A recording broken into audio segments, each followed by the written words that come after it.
folks, Chris from Bookeasy with today's webinar covering point of sale reporting. Our agenda for today, I will be looking at 4 different reports: stock on hand, stock history, the sales summary report and the sales breakdown report. As with all webinars, I am working in a training environment. Our first report is a stock on hand report. So if we go over to the hamburger menu under retail and select stock on hand report. As the name suggests, the report allows you to see the current stock levels for products. When you do load this and other reports, it will automatically default to the location selected when you logged in. So I'm going to keep this location as Brisbane. I actually want to select all my products. You can filter by supplier name, by category, by stock items, but I'll be selecting all and click on the button that says search. From here, you are able to see all of your products, the location is mentioned, and it will show the current stock level. This report also shows you the low stock level that has been put in for each product, which can be accessed via the product search screen. You also have the ability to export this report to a CSV file or to download as a PDF. If you wish to search by categories, so what I'm going to do is I'm going to search by the category movies, and because I am a multi-location, I do want to see all of my locations. And from there I can search, and again it will show all of the stock levels at various locations for all of my movie products. The next report is the stock history report. Now this is a very handy report. It will combine all of your other reports together on a transaction basis by combining stock on hand, stock take, stock adjustments, stock transfer and your point of sales. In the hamburger menu, under retail, and I'll choose stock history. In this case, I am wanting to look at all locations, and I'm going to select one product this time. I'm going to select Adele Sings Hello to the World, and the date range I wish to use is from the first 2 weeks in November. Once I have chosen my selection criteria, I will click on search. Depending on your filters, you may get multiple pages. In this case, I've got 2 pages. To condense everything down to 1 page, I'll go up to the keyword, and where it's got the number 10, I'm just going to change that to all, so I've got everything on 1 page. So all stock managements will appear on this page. And a reminder of our codes from our webinar to do with stock management.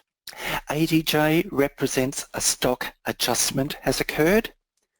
STK represents that a stock take has occurred. And when you see TFR, and you'll generally see 2 lines next to each other, that represents a transfer of stock. In this case, 4 items were transferred from Gold Coast location through to Brisbane location. And the new code, which has not been covered in the other webinar, is SAL, which represents a point of sale. This is a fantastic report which allows you to see a movement on whether stock is moving within your centre. So in this case, I've done multiple locations. What I could do is refine this down to just the Brisbane location, and it allows me to see why and how my stock levels have adjusted. Now please note with the stock history report that transactions will be held for a maximum of 2 years.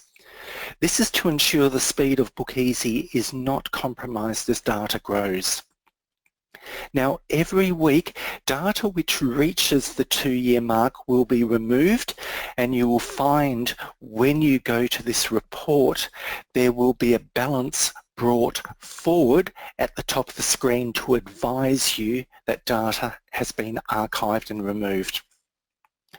It is highly recommended that centres export their stock history every 6 months at a minimum if it is a requirement for records to be kept beyond this date.